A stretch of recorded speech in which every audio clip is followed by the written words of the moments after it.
Welcome back to the podcast. Gabe, Yanez, and I, we are joined with Sal Frisella today. Sal Frisella and I have been friends for a super long time. He's someone that I look up to as a husband, as a father, as an entrepreneur. He's a total badass as the president of Phorm.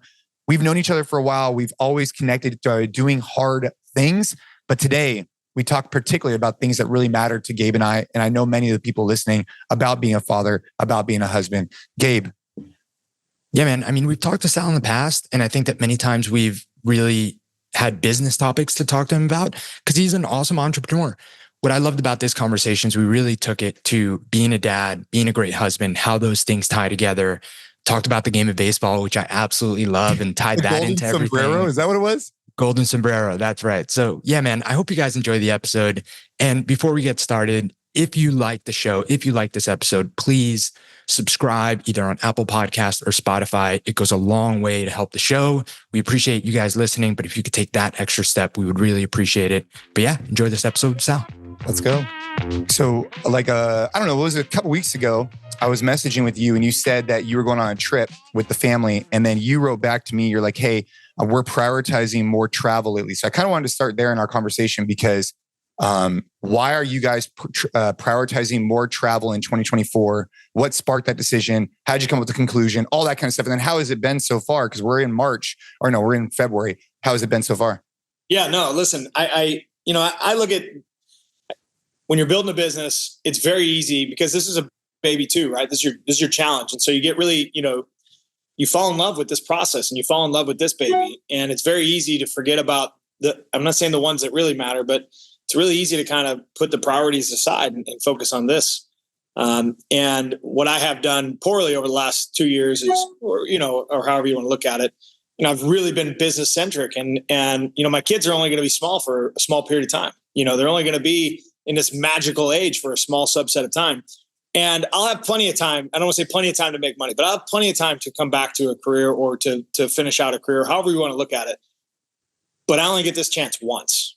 And when you really start to pull that back and really think about the facts, my wife and I, we're both entrepreneurs. We're both, dead set in this stage of life of business. And we both made a decision like, hey, listen, like we're only going to get one crack at being parents at this age. And we need to make sure that we prioritize and execute on, allowing them to see life and allowing us to go experience the world together and experience travel together. And so we made that conscious effort, that household decision to go be parents and go show our kids life. And, we're early in the year, but we already have 4 or 5 trips planned out. We took them skiing for the first time this past weekend. And if you guys have not brought your kids skiing, I highly recommend doing so. But day one's brutal. I'm not going to lie. It's absolutely brutal because your kids are laying down in the mountain. They're crying, they're screaming, they're going through the process. But, day 2, we got them all up and running. We got them up and down the mountain. It was a lot of fun. It was an unbelievable kind of journey together as a family, getting those kids and teaching them that skill. Sal, how old are your kids? And if you don't mind me asking, how old are you? No, I don't mind asking. You can ask me anything. That's one thing about me. You can ask me anything. I am 42. If you can't tell, I'm losing my hair. That's how I know I'm like really. You still look damn sexy though, bro. You still look. I appreciate it. Are you hitting on me? I mean, listen, I'll take it. So I'm 42. I have a 7-year-old son, and I have identical girls that are 6. So they're 14 months apart. So I live a wild race, man. Like it's a good testament to kind of how I live life.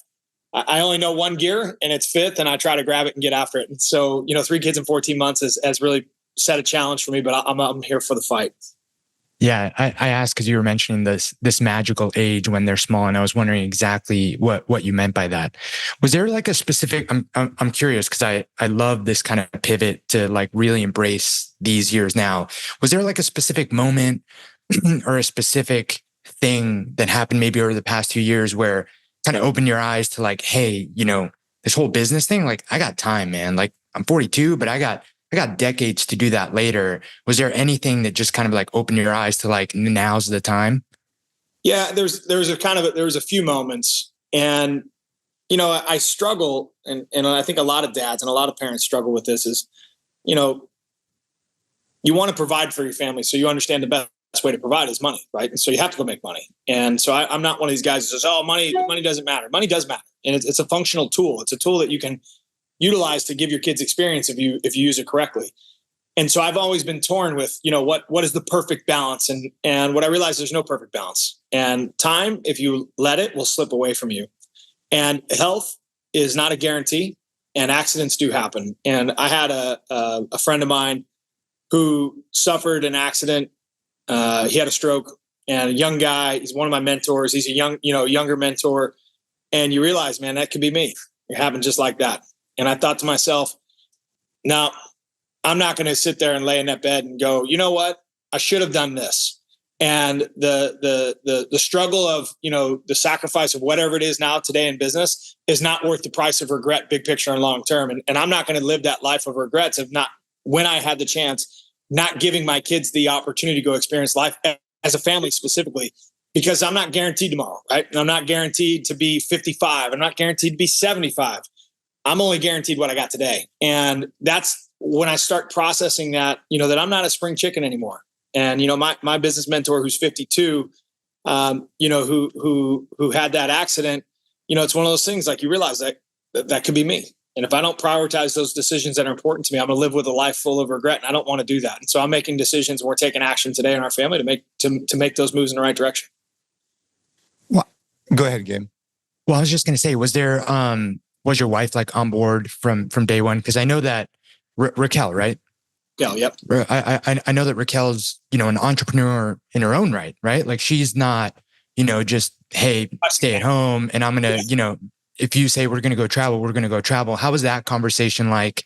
And was there even a moment of like, well, I'm doing my career thing over here, like now might not be the time? Or are you guys on the same page? No, I mean, 100%. There's a conversation that happens in every bedroom and every kitchen across America. Is, we start to build these little excuses. And, my wife's in the heart of and she's a gangster. She's an unbelievable entrepreneur. And, she's like, well, I got this weekend, it's booked. I got patience. I got this. I got the same thing that we all do. We all do it. And, sitting down and just having the conversation, we say, listen, babe, like, we need to prioritize this, and this is what it is. And when you have a good, strong marriage or a good, strong relationship, being able to listen is a superpower. And she has that superpower. And always, we have a really good communication chain.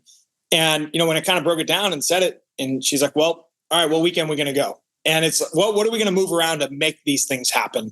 And that's where a lot of times people get hung up, is they have to move these artificially important things around to really make time for the important things. And what we are trying to do as a family is, like, what is priority to us? What is most important? Let's put that to the front of the bus, and let's let everything else kind of fall in place. And travel and experiencing that time with our children right now is extremely important. And I know, like my son's birthday this year, it falls on Cards Cubs weekend at Wrigley Field. And you know what? Instead of giving him a birthday present, we're going to Chicago. We're going to Wrigley Field. Like, we're going to go experience baseball together. My girls, for their birthday, they want to go to the American Girl store, and experience. Okay, we're going to pack up, and that's where we're going to go. We're going to go experience life. And, it's not about convenience. It's about prioritization. And, what's most important to us, and how do we execute on it? Dude, I love the prioritize and execute. You're using some of those echelon front terms. Yeah. It's hard not to say that. JP Janelle, JP's. Yeah, JP and Leif. Your relationship with Raquel, obviously, I've known you for a really long time. We've spent a good amount of time together. And one of the things that, dude, that time in Cabo was just like so. Anyways, we had a great time. And one of the things I've noticed from that time in Cabo, dude, we had a great time in Cabo. But before you get into it, this is how the world works. This is really cool. So Jason came in and did my brother's podcast. He had just released his book. And we'd met, and we were sitting there talking, and we were just kind of like, now mind you, never met, never crossed paths, both in a similar industry. And we were down and we were chatting, and I was like, hey, I'm actually getting ready to go to Cabo next week. And he's like, me too, and he's like, where are you going? And said the Pedregal. He said, me too, and we just happened to be going to the same destination at the same hotel at the same time. And I just met him 3 days prior. Like, I don't think it's by accident. Right. And so you learn to listen to those things. And Jason and I have maintained an unbelievable friendship over the last, 8 years, something like that, Jay? Yeah. And it's cool. I get to watch his family grow up. We maintain, we get to do stuff like this. And it's been, life is neat, but you got to listen to it. You got to pay attention to it. And I realize it's not by accident. Well, and from my time with you, and something I try and pride myself on with our relationship too, is like trying to hold that like mine and Ashley's relationship, trying to hold that like as number one, because if we don't show up well for each other, then we can't show up well for the rest of the family. It's not that we're not prioritizing the kids, of course, but we need to be in lockstep. We need to be communicating well. We need to make sure that we're focusing on our relationship as well, because if we just get focused on the kids or just get focused on the business, all of a sudden when our relationship starts to, not derail a little bit, it impacts all of those other things as well. So I'm curious, like, especially with her being as entrepreneurial and so talented at what she does, and you obviously being really talented at what you do, are you guys implementing any specific things, or is it just like, hey, look, we got to communicate well? Anything in particular that shines out? Yeah, no. I mean, there's a few things. One, we do communicate well, and I think a lot of times people they underwrite the power of communication, and they really don't understand how impactful it can be to life. And for that, whether it's in business, whether it's in your friendships, but specifically with your marriage, is learn to communicate directly and compassionately, and understand that we have to be on the same page if we're going to row in the same direction and get to the same destination, right? We have to be on the same page. And if we're not, what happens is you get these conflicting messages, and it wrangles down, through your children and just in life in general. It makes life is hard, man. It's a hell of a lot harder when you're not on the same page with your spouse. And so when you can learn that communication and getting on the same page up front, that's the most important piece you can do. And then how can you reinforce that? By doing mandatory date nights and spending time together. So that travel that we have together as a family is not just us and the kids, it's us too, and saying, like, we don't like leaving our kids at home, but I understand the magical piece of having a great marriage and making sure that the romantic life is there, and making sure that the bond is still there, because it was us before we had kids. And when the kids go off to college and they go start their own lives, it's going to be us if we choose to make it that way. And it's a choice. And I think a lot of people where they stray is they say, well, this is the time to raise the kids and we'll come back to being us. And when they come back to being us, they're not the same us. And I don't want that. And my wife doesn't want that. And we've communicated that to each other. And it's important for us to prioritize each other and prioritize our marriage so that we can be on the same page, so we can raise good kids. And so that when they're off and hopefully living their own lives, in a positive manner, we can go back to maintaining our relationship, us, right? But we've never lost it in between. And so we've constantly maintained and put that effort forth to make sure that we're prioritizing each other. I think that's the biggest thing. It takes a lot of work. And I think sometimes it's easy to underestimate how much maintaining all relationships take work, especially the one with your wife, man. Like, you're both growing, trying to figure stuff out. So we had our first son a year and 2 months ago at this point. And we're about to have our second right here, right after in April. So it's been like a very action-packed like time of growth for the two of us. And communication has never been more important, because kids don't come with instructions, man. Like, this whole parenting thing, you read books. Luckily I have Jay. Like I have really good other dads in kind of my circle that I've seen, and I try to model how I want to be based off of them. And I'm super lucky for that. But still, man, like, once push comes to shove, like, you're figuring it out. And I think that this early time is like ripe for resentment to build. It's ripe for like, who changed the last diaper, like this, that. Everyone's getting pulled in different directions. And I think we've gotten through it relatively unscathed because we had the communication component really buttoned up, I think, before, but we've also like kept it as like a really strong priority now. But it's taken a lot of work. Yeah, and I got news for you. It's going to take a lot more. And that's the piece where, just think, so you'll have 2 in 14 months. I had two in the coming down, in that thing. And that's not, and I think it leads right into my point, is what you realize you're on the same team. It's not a competitive landscape, and it's our job to win. It's not me versus you. It's us versus the world. And, when you take that stance with your wife, you'd be surprised how powerful that person working behind you can be. And what I mean by that, behind, next to, however you want to look at it, I had an uncle who told me, a bit off topic, but I think it's extremely relevant. So stay with me here. He used to tell me, so I was 22, 23, 24 years old. I'm living life, right? At the time I was playing baseball still, traveled the country. I was figuring life out, doing young guy stuff, being a dummy. And, he used to tell me and look at my Aunt D, and he'd be like, you'll learn this one day, but in order to be king, you got to have queen. And I'd be like, yeah. What, Uncle John? Yeah, I'm going to go out to the bar tonight. We'll find queen, and that was my mentality of life at the time. And, as I got older, I started to realize like, this is right. And he used to tell me this, consistently all the time. If you want to be king, she's got to be queen. And then he would finish. Then as I got older, he started finishing off, and he's like, you can't be king without queen. That's the whole trick, Sal. And if you want to really king, you have to find a queen that'll allow you to king. And when you start thinking about just that analogy is understands like you can't be king of your kingdom without a queen, without a true queen, somebody to go to battle with you, somebody that supports you, somebody that's there for the fight with you. And so instead of fighting each other, you learn to fight life. And that king and queen analogy for me really set in as I got older because it made sense to me. And because we as males, we want to know all the answers and we want to know. But the truth is like we need help, and that best help, at least in my experience, is the person you lay down with at night. It's the person that shares the same value structure and the same DNA in your children. And, you have the same values. When you guys can fight together, not against each other, when I say together, we're fighting in the same direction, the fight becomes a lot easier because you're on the same page and we're working towards the same goal. And unfortunately, a lot of guys, they want to fight with their wife or they want to prove that they're right versus not getting on the same page. And it makes life a hell of a lot tougher, man. And, we're not meant to know all the answers. We're not meant to know, every twist and turn. And to your point about Jay is like, I have guys who are right out in front of me.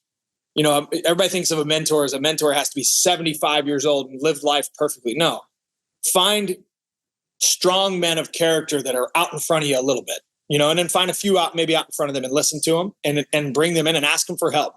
And what you realize is much like, Jason and I's relationship is, that bond is real, man. When you find a good man, somebody you idolize, and you can communicate to him, you can tell him things that'll scare the hell out of you. You can tell them your insecurities. What you realize is you're not alone, and they've gone through that too. And if you find a good one, they'll help you get through it. And that piece of life, being a father, was very comforting for me because I understood that, I felt broken because I didn't know all the answers. That's the truth. But what I realized as I sit here as a 42-year-old dad, I don't need to know all the answers, and it's okay not to know all the answers, and it's okay at times not to be okay. But what it's not okay is not to ask for help and not to look around and let somebody know, hey man, I'm struggling. You got any advice for me? Because that piece of life is extremely important to make sure that we're learning from others who have gone through that battle and who can help us maybe, make sense of sometimes the noise. The king and queen thing just like hits home so hard for me right now. Like just so hard because you're right, man. I mean, everything else you're saying, obviously, I agree with, but the king and queen thing, I think if you visualize like that, like you're right, man. Like we have a newsletter coming out that just came out actually when this was released, and it's like my dad would always tell me like the expectation should be that life will be hard, and this way, if you expect that, then when the times are good, dude, you can really embrace it, you can really enjoy it. But life's gonna be tough, man. You're gonna get different challenges from whatever raising kids to a slew of other things, right? And when you have someone like as close to you like that, like that's in your home, dude, that just super resonates with me because like Ash and I, we've definitely like gotten closer through trauma, through challenges together. And like, I don't know how I'd be able to handle certain situations if I didn't have her like as our team, and I hadn't thought about it. Like the way you described it was just different than the way that I was thinking about it. So I appreciate that, Sal. Well, I mean, but even go back to your book, right? Like when Ashley stepped up, like when you were broke, like Ashley stepped up. That's what you need. Like, and that, I think, unfortunately, like in today, we're supposed to step up. Well, sometimes we don't, and sometimes we need help stepping up. And much like Ashley Raquel, I always, she's my gangster. Like Rocky knows, man. She knows. Like if I'm off kilter, like she'll step up, and that's the piece that you're talking about. That's the magic. You know what I mean? That's the bond. And in that moment, it's not romantic. It's not a conversation. It's an action. And the action is what creates this, And so I know when I close my eyes that I'm laying down next to a woman who's got my back. And I'm going to tell you, like, if you want to unleash the power of a man, give him that at night from the standpoint of making sure that he can go to war with knowing that somebody's got his back. It's a very powerful place to live life. I love that you call her a gangster. I fucking love that, man. Yeah. Yeah, dude. We're also lucky, man. It's like the biggest strength you can have is having found that person and having her by your side, man. It's easily the biggest tailwind you can have. It's funny hearing you talk about, you know, like now 42-year-old dad, like it's okay that I don't know some things. I went for a run this morning, and preparing for this, I was trying to listen to like the most recent podcast that I could find with you. And it was with this young kid, Real Conversations. Yeah. And when he started and said he was 22, it was funny when you called him, hey, dude, you're a baby. Like, I know you think you know you have it all figured out, but trust me, you don't. And when you get to my age, like you realize that you really don't have anything figured out. And me and Jason have talked about this, man. Like I remember, I think right around, let's see, I was a senior in college. So probably right around 21 is when you reach peak, like I know everything. Oh, hell yeah. And it's so funny to think about it now. Oh, man. Anyway, that was cracking me up. It's true though, right? Like, you know, and I think that's, you know, and I kind of use this as almost like a grounding stone for a lot, because I try to help as many young entrepreneurs as I can. I love, you know, the big thing about now is like, how do you coach through business? And everybody's charging to coach in business. And I just believe there's like a philanthropic message of business. Like my job is to go help as many young people as I can. I can't help everybody, but I do my best. And when I was 35, we had a hell of a business. You know, we were doing well. And I thought, man, you know what? I got this thing figured out. 37, I'm a great business guy. You know, ask me, I know the answer. At 42, I don't know shit. That's what I realized. And, you know, and it's a very humbling place to be, because, you know, hell, I'm more afraid now at 42 than I was at 35, you know, because I realized like, shit, I don't know anything, you know? And so, you know, but it's okay. And I think to Jason's point, that the lesson that he learned from his dad is, you know, life, the expectation, it's hard. Business is hard. Marriage is hard. Being a dad is hard. Once you digest that and understand that it's going to be hard, everything else falls into place. Like, okay, it's meant to be uncomfortable. And this is why I love the motto, train hard, but this is why I also train hard. This is why you sign up for big things and try to task them. Is the more comfortable you get being uncomfortable, the more you train to be physically uncomfortable, the more normal it becomes, the more that's your average. Right. And so, you know, as I realized, like I've gone through some tough, you know, proverbial tough things, not really challenging life things in general, but that's what it's supposed to be. And when you understand that that's what it's supposed to be, it gets a lot more comforting. It's like, all right, well, when you touch the stove, it's hot. Well, guess what? It's supposed to be hot. If you touch it again, it's going to be hot again, you know? And so the more I realize that it's uncomfortable down in those zones, the better off and more comforting it becomes. I was going to ask you, Sal, something that's been brought up recently on this show is this idea of homeschool. I'm just curious. Homeschool versus like your more, I guess, acceptable. I don't even know what the term would be, right? Like with your kids, because Enzo's 7, right? So is he in like, he's in like third, he's like second grade, right? Or something like that? He's a young one. So he's a late June birthday. So we have like the in-between kids. We have August and June. So I have a first grader and a kindergartner. But no, listen, I am probably way less politically correct than you guys probably have to be by general. So I'm okay talking about the homeschool, not homeschool, public school, whatever it is. So I think for me, the environment in which we subject our kids to is probably the most crucial decision you can make outside of the environment you create inside your home. And, you know, I don't know the right answer, right? I can just tell you my experience. And when after COVID broke off and everything was kind of crazy, we actually moved. We moved our entire life outside the city, and we went 25 minutes out, and we found what we thought was the right place for our kids. And you know, what we realized is that maybe some people were pandering to the opportunity that, oh, these kids don't have to wear masks. Let's open their doors and we'll get more students to come in. It was a great move. However, you know, it wasn't the right place for our kids either. And so we had to make another move, and it's tough. And, you know, here we are, we moved our entire lives, our house, all to find a epicenter of kind of normalcy for our children. And it wasn't the right move. We made the wrong move. So we had two options. We can either sit there and complain and bitch about it, or we could make a decision and make another move. So we packed them all up out of school and moved them to a different school. And for us, what we found best And I think homeschooling for certain people is a great option. I think for what we found best for our core values, for what works for our family, is we found a very small Christian-based faith school. And it's been phenomenal for our children. They've really pushed on our kids from it's a traditional education. You know, they learn to write cursive, no tablets. It's very, what I would say old school. And we're extremely happy. I mean, my first grader came home with homework and I thought to myself, holy hell, my kid's got homework, you know, but what you realize is that those kids under pressure, and when asked to rise to the challenge, my kids are doing really well. They're performing at a much higher level because they're being challenged. You know, they're learning faith, which I feel a great deal of obligation to as I get older. I start to realize, you know, how important faith is, at least to me and my family, and how our children, I think, should be raised with some type of substructure of religion. And you know what was a scary decision? We made a move, and it was the wrong move. We made a pivot, right? And we landed right where we're supposed to be. And you know, I think for us and our family, it was a great move. The right decision was to make a move. We made the wrong move at first, but we moved again and ended up in the right spot. And I think everybody's going to have their own little comfort zone for what's best for them. But I think the lesson there, hopefully for the audience, is ignoring it and acting like it's going to go away or just be okay is not the right answer. You know, as a dad, specifically, you got to step up and stand up for your children, man.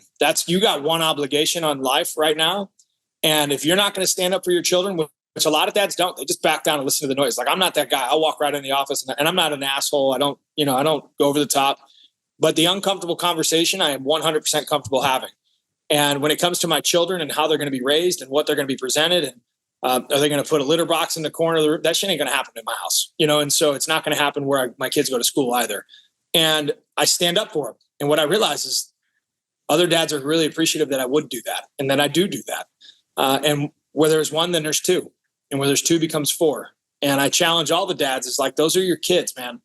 And that doesn't mean you need violence and you have to go in and threaten them and sue them. That means that there's never a wrong time to do the right thing. And remember, most people are afraid to have a tough conversation. And the ones that people respect the most are the ones that'll lay that law down and have it. And if I have to take my kids out of school because it's what's best for them and it's inconvenient for me, well, then they're coming out of school because that's what's going to happen. And so that's how I look at that entire situation. Fair? Fair.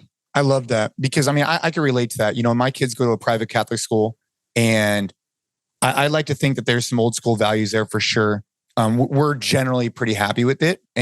But to your point, like, dude, you got to advocate for them hard. You got to go speak up. And then if you don't want to be one of those guys who just talks crap out of school, which by the way, we don't. But if we did, I wouldn't want to be that guy who just shows up at the, whatever and never actually tries to contribute. Right. So I'm a part of the men's club. I'm a part of the different organizations. I'm a part of like providing feedback to the board, because otherwise nothing will ever change. Right. And you're not going to get this evolution because you're not getting any feedback. They're in their own echo chamber. They're not hearing from anybody else. But I like the fact that you moved.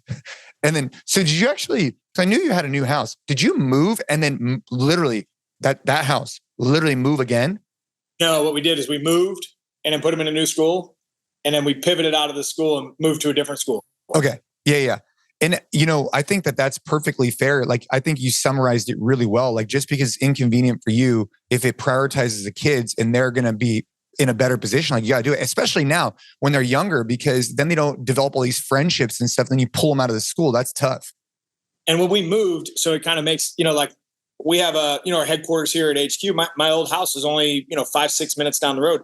I moved 25 minutes further west to kind of get outside from the noise. Right. And that's what I wanted to. So we made a big inconvenient move. So now instead of commuting 5 minutes every day, I got to commute 25 to 30 minutes every day back and forth, And I know that's in your guys' land, that's, a chip shot. But for here, that's like, that's a big, people ask me like, hey, what airline flies in every day? That's a big thing out in Missouri. And so, you're realizing like, we made an inconvenient move for our family because we wanted that substructure of unity.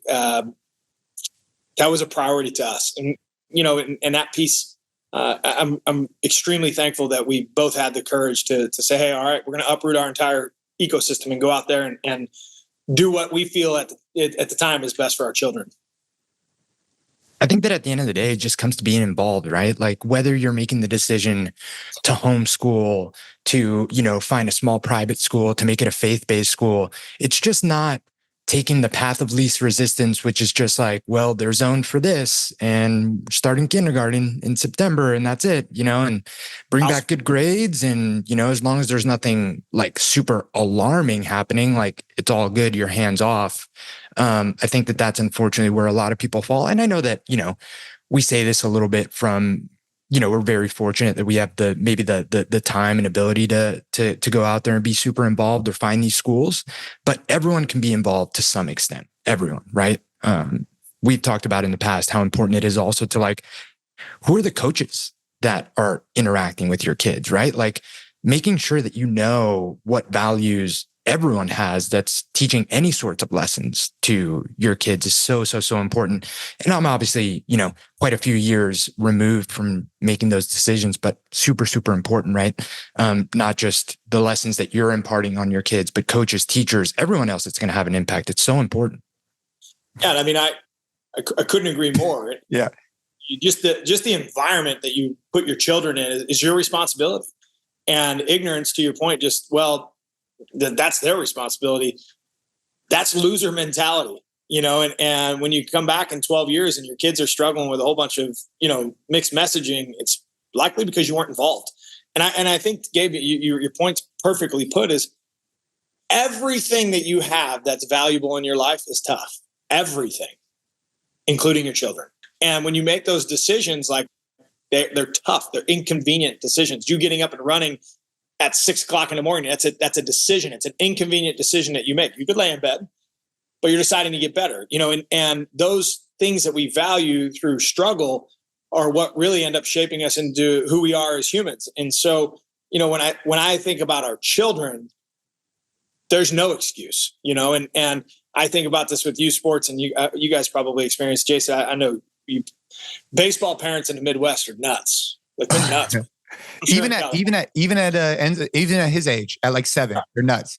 Enzo got cut from a team. I laughed. I'm like, he is 6 years old, man. What are you cutting him for? And I'm laughing like in my head. And but it was a great opportunity. That he got cut literally 6 years old. Like 6-year-olds don't even feel ground balls. And you think about that, and it's like, that's a good opportunity. So now we got involved and we have a great group of parents. And we have great families. We're prioritizing, that teamwork first. We're prioritizing fundamentals first.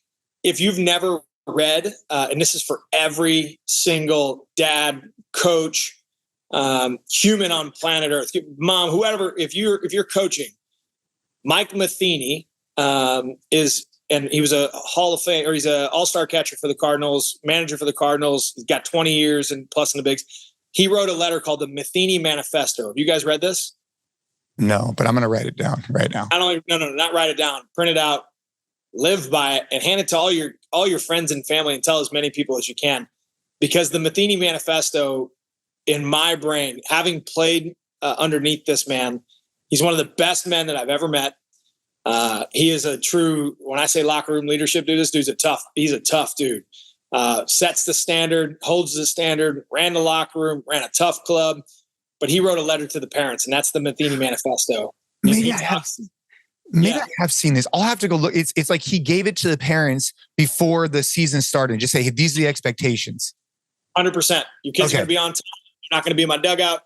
We're not traveling. We're not going to win every baseball game. We're going to teach these kids how to play the game. Like how he laid it down, to me, is the principles that sports should teach our kids. Not screaming and yelling and cutting them in 6th grade and figuring out if we can win our 10U tournament every weekend we go out and play. Like, listen, you're not going to meet somebody who believes in winning more than I do.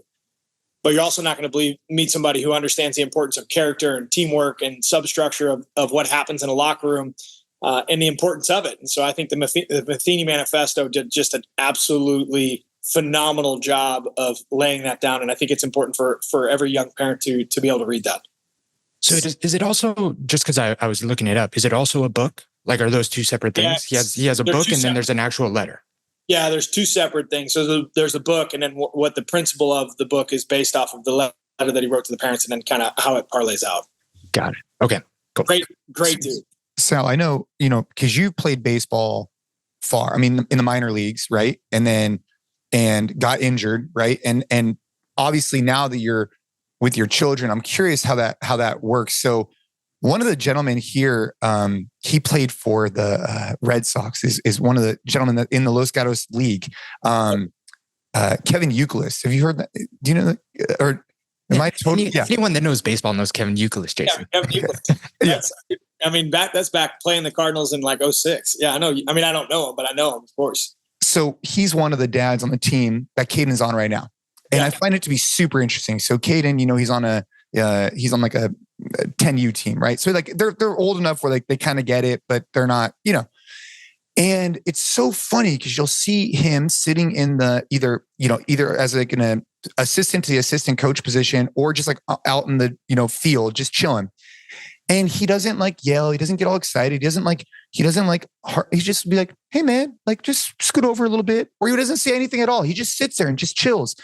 And I watched the way that he connects with the boys, right? And I'm just sitting there like, you see some other parents who didn't get nearly as far in the sports as he did, and they're grinding, right? Like, God, and you just see him and he's just low key. And I wonder if that's a byproduct of just him knowing that, like, dude, this is a long journey. These kids need to love the game, and I'm not going to be that guy. You know what I mean? Like, it's just been fascinating for me to watch.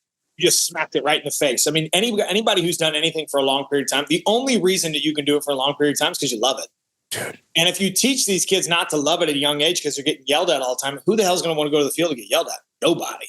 And, we have a great fortune. So same thing. We have 5 Division I baseball dads on our team. Paul Goldschmidt, who's like he was the league MVP last year. His kids on our team. We all have a very similar mentality. Like, hey, these boys are going to love the game. Like, we're going to lose. Well, we're going to win. And we win way more than we lose. But the kids are going to learn all the positions. They're going to have fun. We're going to take it serious. They don't throw their bats. They don't throw their helmets. Like that stuff, that's what we take serious. Striking out, guess what? Life, it's going to tell you that you're going to strike out a lot. You're going to fail 7 out of 10 times. And if you fail 7 out of 10 times in baseball, you're in the Hall of Fame, man. Like, failure is part of the deal. And so why would it get all worked up over a 10U or a 7U or 8U? You watch these dads yell at each other. And I think to myself, like, man, you got life all mixed up, bro. Like, you're upside down in the wrong categories. Because what matters is if you teach the kids the game and you teach them to have fun, when you can cross strong skill sets over with a great deal of enjoyment and fun, the ride is what happens afterwards. If they hate every day going to the field or going to the yard, they're not going to do great. That's just the nature of the game. And so they have to have fun. They have to learn to play the game the right way. They have to understand that failure is part of the deal. So what am I going to get all upset for? I failed. Hell, I fail every day. Do you fail every day? If your teammates came in and yelled at you every single day for every single mistake you made, you wouldn't want to go to work either. And that process of teaching these boys to love the game, I think is extremely important. And when you take a professional like Youkilis and you put him in there, he also realizes that 10U baseball is not life, man. Like, it's all good, bro. Like, you can go drink your beer and go sit back down and relax. Go get on YouTube. I don't care what the hell you do, but stay out of these kids. And so, and I think that's what a true professional understands. And, the further along you get to in baseball, I would say the more calm it becomes, because you got to be a professional. If you either do your job, you do it well, you can stay. And if you do it really well, you make a lot of money. But if you don't do your job and you don't do it well, they get rid of you. And it's a pretty easy process. We've talked about on the podcast a couple times now how success in so many different facets of life ends up just being a war of attrition. There's plenty of people that have the skills, the raw talent, whatever. They just give up too soon. And then there's other people that just like literally won't give up and know that it takes a long time. And what I love about baseball, and I'm a huge baseball fan, never played, but I'm a huge baseball fan. Unfortunately for me, I'm a Mets fan. Yeah. But one thing that I've heard you talk about before, and I love about the sport, aside from like all the games within the game, I think it's a beautiful sport. But I think that the fact that it's such a sport of failure, the fact that like literally what you said, right? Like the best batter in the league is going to 7 times out of 10 not get on base. Like there's such a beautiful lesson to that, because it's the closest thing to what real life is like, right? Like, how do you handle a slump? How do you handle, a golden sombrero on a day and come back the next day? Like, dude, the best players will have days that like you just get embarrassed out there. And do you come back or do you let that thing spiral into, a 3-week slump? And I think that that's what makes the difference. So I can't wait. I can't wait to like have my kid in baseball and dive into that world and, handle it how you guys are talking about it, because yeah, man, it's enjoying the game and there's so many lessons to it. So I've heard you say that before and I love that about the sport. Yeah. Baseball was really good to me. It taught me a lot of things, failure being one of them, but there's a lot to be learned in a long, grueling, you play 162 baseball games in the summer in 185 days. Like, it's a lot, you know what I mean? It's a lot of work. And, when you're there and you realize it's about the team and it's not necessarily about you and that everybody's a failure, right? It's not just you. And so like, there's just a lot of life lessons that are learned in the poetry of baseball. And I'm very fortunate to have, had, mentors in front of me and people that taught me, the game to play it the correct way. And I was able to go, maybe not as far as some, but, further than most. And, I just find the lessons and the ability to cross-relate them extremely, extremely valuable to life. And every time I come back to one, it's about failure. It's failure and what you learn. You make an error, you got two options. You can stand out there and get better, or what are you going to do, quit? You're going to walk off the field. And baseball doesn't allow you that opportunity. And if you act that way, you're not around it very long. And so by virtue, it forces you to continue to compete. And I think, I know a lot of the success that I've had personally and that we've had as a business is like, it's not, I get kicked all the time. It's understanding that everybody else is getting kicked too. I got one option. I gotta go back out and field the ground ball. I got to go back up and take another at bat. And so, whether you had the golden sombrero, which for most people they don't know is what is that? It's if you go up, you're 0 for 4 and you get 4 strikeouts. It's the golden sombrero. It's there's a lot of games within the game in baseball, and so the cure to golden sombrero is 6 Coors Originals. So you got to go find 6 yellow bellies, they call them. And so if you have, at least when I played, if you had a golden sombrero that night, like the only cure to a golden sombrero is 6 yellow bellies. The problem that I would have is I would go drink 12, and so. It still wouldn't fix the golden sombrero. I'd probably come back and hit it again the next day, but that's because I was seeing 2 balls, not 1. And, and that lesson of life, it's beautiful, man. And I think all too often, specifically in social media land, life's meant to be perfect and you're supposed to know all the answers and you're going to win every day. You're not going to win every day. You're going to get your ass beat every day. That's the only thing that I understand to be true. It's how you respond to the ass beating that measures the difference between the winners and the losers. What type of, relationship, so you have a unique vantage point. So Enzo's a little bit older. Obviously you have the twins, and what type of relationship do you think they're going to have, and how are you fostering that differently? So, I saw you went hunting for, if I'm not mistaken, first time with your son, or at least harvested a deer, which I was like, dude, I was like so fired up for you, bro. And so those are obviously things that are a little bit different, playing sports, all that same kind of stuff that we're trying to do. But with the girls, I'm curious, like, what types of things are you trying to get ahead of having twin girls? I just feel like they could either be like the ride or die together, or they could just be so competitive that their relationship, I don't know. It seems like those dynamics need to be really closely checked out and like fostered, or is that not really a big deal? Like, are you thinking through that lens at all, Yeah. So for the audience, I have identical girls on top of it, and so they, identical siblings are really interesting because same DNA. Most people don't know that. So they have the exact same DNA. But when the egg splits, they're, it's said to basically left brain, right brain. So you're getting and it's an unbelievable social experiment, right? Because you have the same mom, same dad, same brother, same dog, same house, same car they go to school in, same classroom for our kids, 2 totally different children. And, it's cool. But what I try to do, and I could do a better job, but I try to foster each individual relationship. So I don't treat it as, Enzo and the girls. I treat it as Enzo, Francesca, and Isabella. And what I try to do is spend time individually with each child, so that one, we have a special bond so that I can have that father-son, father-daughter relationship. But secondarily, it allows them to not have to compete for time or compete against each other. Now, I think by nature, they're my children, and my wife's super competitive too. So there's going to be some hard fought battles in the house. I will tell you that, my girls are probably gonna be pretty tough because Enzo picks on them, but they don't back down. They get back in that ass. So we got a strong competitive house, but I try to spend that time individually building each one of them up with their own strengths, and educating them all, because they are a little bit better in some different ways and all their own unique ways.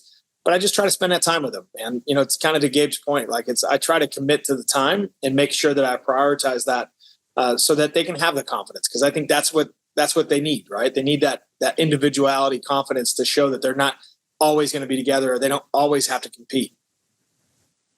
That's a good way. I don't have twin girls, right? But I totally get because I would think like naturally the easy thing would be, hey girls, let's go to the mall or whatever. Or hey girls, let's go do this. Yeah, that's like the easy thing, right? Like, but the hard thing would be, hey, let's go, we're going to set up this time to go do this thing as an individual. I think that's super smart, man.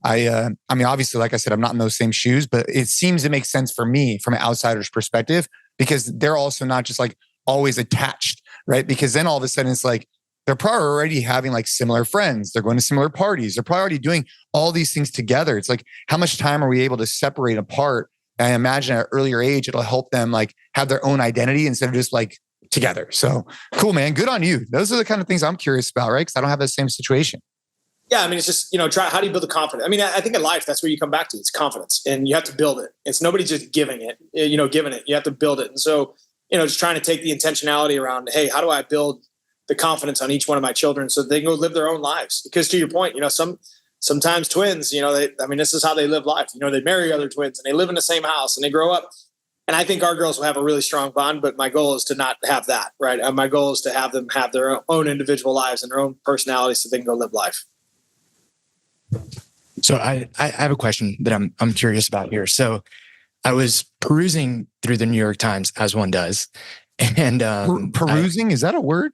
Or did you say cruise? No. And I wasn't perusing it. I just it came up on the feed. I don't peruse the New York Times. But I saw this headline, and I think it ties into some of the things that we were talking about, because I think the common theme is everything meaningful is hard, right? And if we want to prepare for that, we have to put ourselves in intentionally hard situations to make us more resilient, to train for those things. That's why we're so big on fitness being, an avenue for that, for us to train hard. So the headline reads, and I don't know if you saw it, 75 Hard has a cultish following. Is it worth all the effort? And the article goes on to essentially say that 75 Hard is too extreme. It's counterproductive. It's, all of these things that essentially, beware. And for people that don't know, 75 Hard is, and correct me if I'm wrong here at all, but it's a challenge that I've done as well, that I know is made very popular by your brother, Andy, and everything you guys do at Phorm. And it is very tough in that, it's not your usual 30-day challenge. 75 days is a long freaking time. And, there's a diet component, there's 2 45-minute workout components, there's a reading component, and a hydration component. So you're tackling all these different things. And if you actually stick to that for 75 days, you will absolutely see progress in, body composition, in confidence, in a bunch of things. But it's hard. Yeah. Where do you think this comes from? Because you see a lot of it now, right? Is things are too extreme, that's too hard, so on and so forth. How did we get to the point where this is a critique of something that I'm sure you've seen have helped thousands of people? Yeah, millions at this point, right? It's one of the, maybe the most popular fitness challenge since Body for Life. So it's one of those things that, but it's not a fitness challenge. That's where the irony comes in. It's a mental toughness challenge. And I think, when you really pull it back and look at it, people don't criticize, average or below average things for the most part, right? They criticize things that scare them, things that make them, nervous. Monday morning quarterback type stuff. And it's not for everybody. And that's the beauty. It's not saying, hey, everybody should do this and achieve this. It's the people who want to make the most or try to build mental toughness and understand that they're capable of more than they think they are. this is a pathway that will allow you to do so if you challenge yourself. And if you complete it, you're going to find that on the backside, you're going to see that you are stronger mentally than you were when you got started. That's it. And I think that scares people, right? Because when you look at, the people who write these articles, we always laugh because like, that's great. That's great press for us. It's not designed to be for everybody. This is not like the vanilla milkshake for everyone. This is like, hey, listen, you want to see what you're made of. And if you think you got it in you, let's go see what you got. And it's not, I mean, I can tell you, riding 100 miles with Jason Khalipa on a rocky road is a hell of a lot harder than doing 75 hard from that standpoint, right? Hey, those PB&J sandwiches, I still think about them. They're good, man. But, I like it. When you intimidate people, the first thing that they do in today's world is throw stones. And I'd be willing to bet that the author didn't do it. And usually when the authors do things like that, they will write an article that says, listen, at first I was very skeptical. On the backside, what I found is that it's extremely effective in helping me transform my mental and physical self. And so, that's why I love life of experience. And this goes back to like, showing our kids the world and traveling, experience. Like, what does the sand feel like beneath your toes? And how does the ocean smell? You can't write about it. You can only experience it. And, in today's society, we're very quick to judge through a screen, but we're very, very slow to act on what it takes to actually do the work. And so, from that standpoint, I would challenge whomever, author, whoever is like, hey, listen, give it a run, see what you got. And, maybe it's not for you, but maybe it'll change your life. And without experiencing it, you won't know. And that part of it, Gabe, if you have done it, and Jason, I don't think you have done it, have you? Not the way it's supposed to be done. So no, I cannot. That's all right. No, that's all right. Jason McCarthy's doing it right now, but our mutual girlfriend. And and I think from that standpoint, is it impossible? No, hundreds of thousands of people have done it. And you see all the before and afters. They're fabulous from a physical standpoint of change.